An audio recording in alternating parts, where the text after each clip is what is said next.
Start İzmir'de Altılı Ganyan için verildi. 1 numaralı Green Pulse rakiplerinin 3 boy kadar gerisinde çıkış yapabildi. İlk 100 metre geçilirken 2 numaralı Maralım en öne çıktı.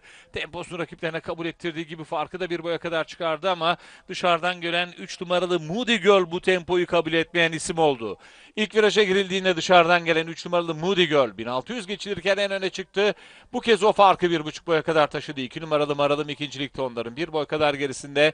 İç kulvarda 7 numaralı Green Sable var. Hemen dışına doğru 5 numaralı Semestra sokuldu. Onların da 1 boy 1,5 boy kadar gerisinde dışarıda 4 numaralı Summer Love. İçinde 8 numaralı Simirnalı kız var. Onların yanına doğru Green Alley geldi. Son sırada 1 numaralı Green Pulse.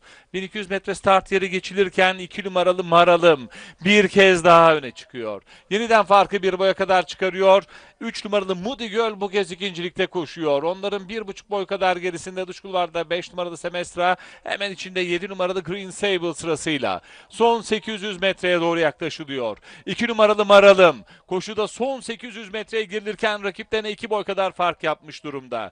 3 numaralı Moody Girl yine takipçisi. Onun 1 boy gerisinde en dış kulvarda 5 numaralı Semestra, içinde 4 numaralı Summer Love var. İçlerinde 7 numaralı Green Sable, 1,5 boy kadar gerilerinde 6 numaralı Green Alley. Onların 2 boy kadar gerisinde 1 numaralı Green Pulse sırasıyla koşuda son düzlüğe çıkılmak üzere. 2 numaralı Maralım liderliğini koruyor. 3 numaralı Moody Girl'le bir kez daha temposunu artırıp 2 numaralı Maralım'ın yanına gelmeye çalışıyor. Onların 1,5 boy kadar gerisinden dış kulvardan 4 numaralı Summer Love'ın gayretleri var. Koşuda son 400 metreye girildi. Pistin ortasında 2 numaralı Maralım liderliğini 1 boy farkla sürdürüyor. Dışarıdan 3 numaralı Moody Girl atak yapıyor. Koşuda son 200 metre. Dış kulvardan gelen 3 numaralı Moody Girl 2 numaralı Maralım'ı yakaladı. Koşuda son 150'de dışarıdan gelen Moody Girl hakim olmaya çalışıyor. 2 numaralı Maralım tazeleme gayretlerinde koşuda son 50 metre.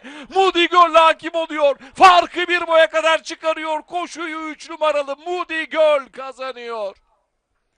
2 numaralı Maralım ikinci. 1 numaralı Green Pulse üçüncü. 4 numaralı Summer Love dördüncü oldu. Altılı Ganyan'da açılışı 3 numaralı Moody Girl Akın Sözen'le yaptı.